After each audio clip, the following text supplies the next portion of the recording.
महिमा, अब भी समय है, ज्यादा देर नहीं हुई है। वंश को चलाने के लिए लड़का ही जरूरी होता है। लड़कियों का क्या है, वो तो पराया धन होती है। एक ना एक दिन तेरी बेटी दृष्टि भी अपने ससुराल चली जाएगी। फिर बुढ़ापे में कौन तुम्हारा सहारा बनेगा, कभी सोचा है तुमने? मम्मी जी, मैं आपकी बात समझ रही हूँ, लेकिन किसी दूसरे के बेटे को हम कैसे अपना ले भला? जिस किसी भी बच्चे को हम गोद लेंगे उसकी रगों में तो किसी दूसरे का ही खून होगा ना, और मैं दूसरे के बच्चे को पाल नहीं सकती। हाँ माँ, महिमा ठीक कह रही है। वैसे भी दृष्टि अब 8 साल की हो चुकी है, सब समझने लगी है वो भी। अगर हम बच्चा गोद ले भी लेते हैं तो हो सकता है कि कल को वो भी उस बच्चे को एक्सेप्ट ना कर पाए। अरे वो सब तुम समय पर छोड़ दो, समय के साथ साथ उसे भी सब समझ में आ जाएगा। वसुंधरा अपनी बेटी बहू को रोजाना यही बात बोलती, जिसे गिरीश और महिमा नजरअंदाज करते रहते। फिर एक दिन, तुम लोगों को पता है वो जो हमारे पड़ोस में विमला रहती थी ना, जिसकी सिर्फ 2 बेटियां थी, आज उसकी बंद कमरे में लाश मिली है। जानती हो, उसकी सास ने भी उसे समझाने की बहुत कोशिश की थी कि किसी लड़के को गोद ले आए, लेकिन उसने अपनी सास की एक ना सुनी। और देखो, आज कंधा देने वाला भी कोई नहीं। वसुंधरा की इन बातों का गिरीश और महिमा पर इतना ज्यादा असर पड़ता है कि वो तुरंत ही बच्चे को गोद लेने का फैसला कर लेते हैं। तकरीबन 3 घंटे की प्रक्रिया के बाद गिरीश 6 साल के हर्ष को संग लेकर घर पहुंचता है। आप यही चाहती थी ना माँ कि हम एक लड़के को गोद ले आए? तो देखिए, ये रहा हमारा हर्ष। ये तो तुमने बहुत अच्छा किया बेटा। अब एक काम करते हैं, कल कुछ पंडितों को बुलाकर इसका शुद्धिकरण करा देते हैं। शुद्धिकरण? ये क्या होता है? अरे बेटा, अभी तेरी रगों में किसी और का खून है, जिसके बारे में हमें कोई खोज खबर भी नहीं है, इसीलिए तू अशुद्ध है। कल जब तेरा शुद्धिकरण हो जाएगा, तब तो इस घर का वारिस बन जाएगा। तो क्या कल आप इंजेक्शन लगाकर मेरे शरीर से खून निकाल लेंगे? अरे ना बेटा, ऐसा कुछ नहीं होगा। हाँ, मुझे पता है ऐसा ही होगा। मैंने पढ़ा था, खून की शुद्धिकरण को डायलिसिस कहते हैं। इसके जरिए जो हमारे शरीर में गंदा खून होता है वो निकाल देते हैं। आप लोग भी कल मेरे साथ यही करोगे ना? हर्ष के मुंह से इतनी छोटी सी उम्र में इतनी बड़ी बड़ी बातें सुनकर सभी दंग रह जाते हैं। आप कहाँ से लाए हो इस बच्चे को जो इस उम्र में इतनी बड़ी बड़ी बातें कर रहा है? कहा था ना कोई मासूम सा बच्चा लाना। महिमा, यह अभी सिर्फ 6 साल का है। अगर मैं इससे भी छोटा बच्चा लाता तो तुम्हें पता ही है छोटे बच्चों के साथ कितनी दिक्कतें होती हैं। हाँ, लेकिन आपको एक यही बच्चा मिला जो इस उम्र में इतना कुछ समझता है। उससे तो आगे भगवान ही बचाए। मैं दृष्टि के पास जा रही हूँ, आप संभालिए इस शैतान को। अगले दिन पंडित को बुलाकर शुद्धिकरण की पूजा भी करा दी जाती है, लेकिन उसके बाद भी घर का कोई भी सदस्य उसे अपना नहीं पाता। वो घर में सजावट के लिए पड़ी किसी चीज की तरह था। इसी तरह 1 साल बीत जाता है। समय के साथ साथ हर्ष को भी अपनी और सौतेली में फर्क समझ आ जाता है। अब दृष्टि 9 की और हर्ष 7 साल का हो चुका होता है। दृष्टि बेटा, मैंने तुम्हारे लिए एक साइकिल खरीदी है। अब तुम्हें स्कूल बस से जाने की कोई जरूरत नहीं है। थैंक यू पापा। पापा, मेरे लिए भी आप एक साइकिल खरीद लीजिए। स्कूल बहुत दूर है, मैं आने जाने में थक जाता हूँ। अगर स्कूल इतना ही दूर है तो कल से जाने की कोई जरूरत नहीं है, घर पर बैठ जा। मेरे पास इतने पैसे नहीं कि अब तुझे भी साइकिल खरीद कर दे सकूं। हर्ष मुंह लटकाकर वहाँ से चला जाता है। तुम लोग क्यों उसे अपना नहीं पा रहे हो? आखिर कब तक ऐसे ही उसके साथ सौतेलापन का व्यवहार करते रहोगे? दृष्टि की तरह अब वो भी तुम लोगों का बेटा है। बुढ़ापे में वही तुम्हारा सहारा बनेगा। माँ प्लीज, आपके कारण ही हम इस लावारिस को उठाकर घर लाए हैं। इससे आगे हम और कुछ नहीं कर सकते। ऐसे तो तुम उसकी जिंदगी बर्बाद कर रहे हो बेटा। अगर आपको ऐसा ही लगता है तो छोड़ आइए इसे वहीं जहाँ से ये आया था। तुम्हारे अंदर की इंसानियत कहाँ मर गई? जब से आया है तब से लेकर आज तक तुमने उसे कभी एक बाप का प्यार नहीं दिया। जरा सा भी तरस नहीं आता तुम्हें उस पर। माँ प्लीज, ये सब बातें आप मुझसे ना ही करो तो बेहतर होगा। 2 दिन बाद आज हर्ष बहुत खुश होता है और उछलते हुए अपनी माँ के पास आता है। माँ, माँ मेरा रिजल्ट आ गया। देखिए मैंने अपनी पूरी क्लास में टॉप किया है। तू मुझे क्यों माँ बुला रहा है? मैं तेरी माँ नहीं हूँ, समझा? अरे क्यों डांट रही है बच्चे को? माँ ही तो है तू उसकी। सगी माँ नहीं हूँ मैं इसकी, जो ये इस तरह बार बार मुझे माँ माँ बुलाता रहता है।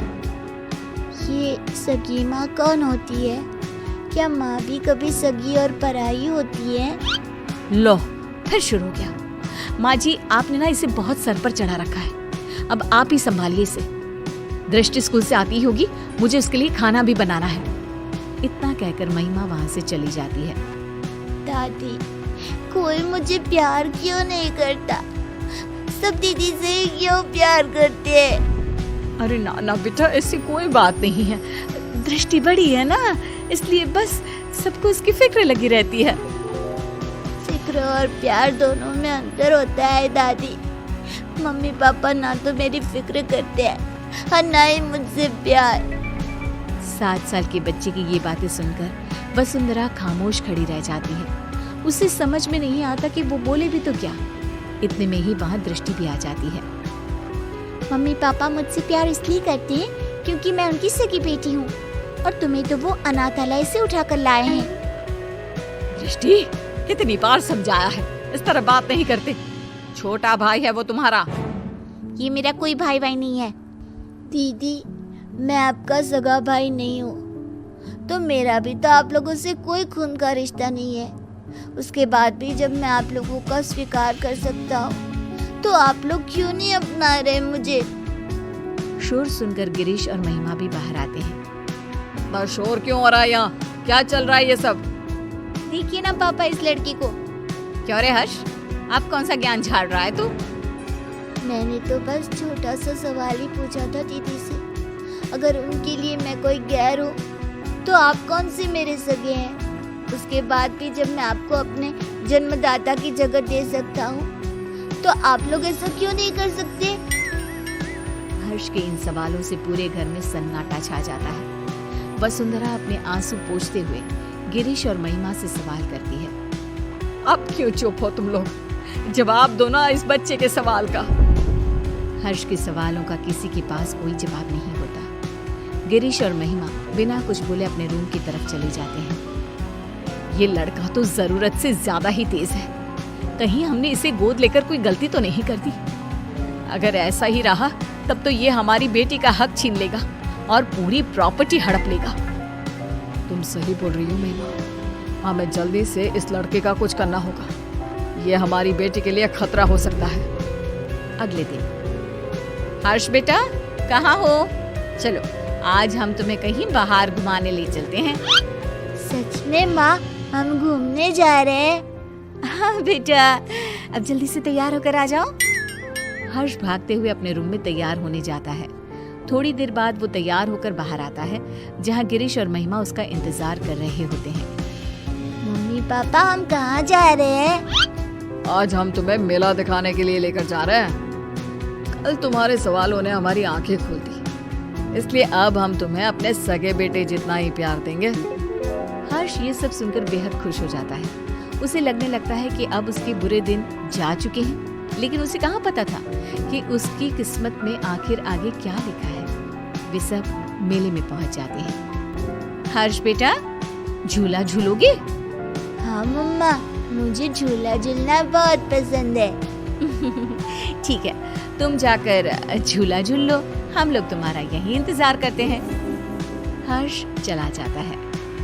यही अच्छा समय है, अब हम घर चलते हैं। इसका काम तो हो गया। सही कहा तुमने, मेला घर से इतना दूर है कि ये वापस लौटकर कभी नहीं आ पाएगा। गिरीश और महिमा वहाँ से चले जाते हैं। हर्ष जब वापस लौटता है तो उसे वहाँ कोई नजर नहीं आता। वो पागलों की तरह अपने परिवार वालों को ढूंढता है। कुछ घंटे ढूंढने के बाद जब उसे कोई नहीं मिलता तो उसे सब समझ आ जाता है। अब वो करता भी तो क्या?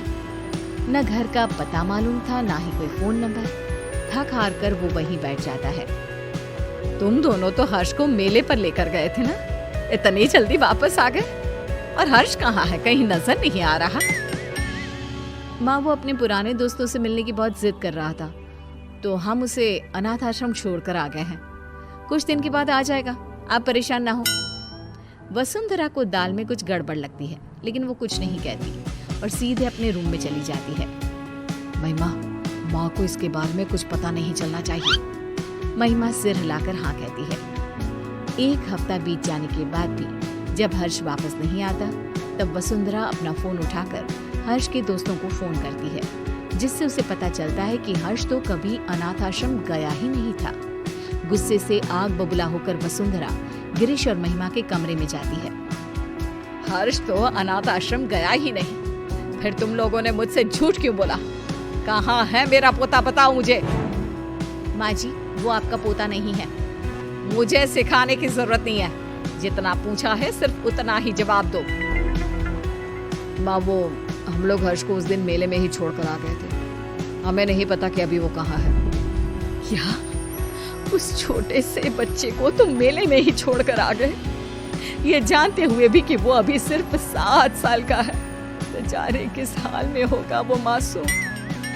तो और क्या करते मम्मी जी, उसका ठेका थोड़ी ना ले रखा है हमने। हम क्यों भला किसी और के बेटे के लिए अपनी बेटी का हक मारे।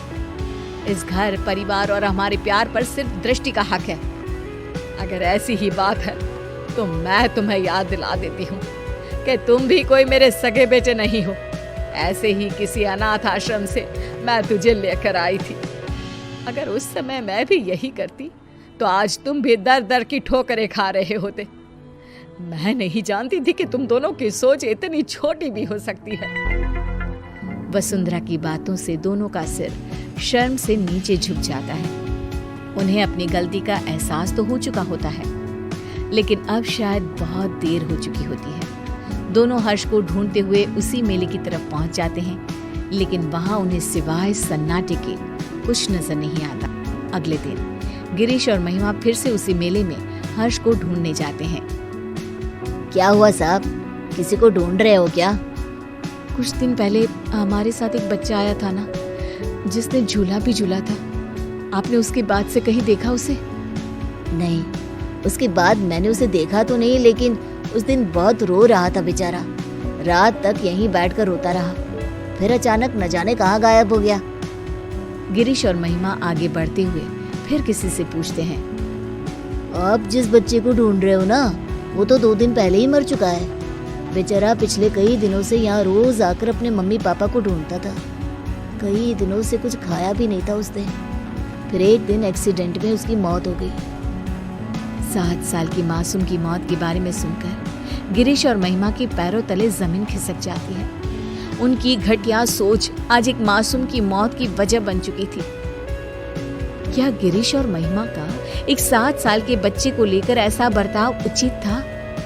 गोद लिए हुए बच्चे को अपनाने के बाद भी आखिर क्यों उन पर सौतेले और अनाथ होने का टैग लगा दिया जाता है? क्या सिर्फ खून के रिश्ते ही रिश्ते होते हैं? दिलों के रिश्तों का कोई वजूद नहीं होता?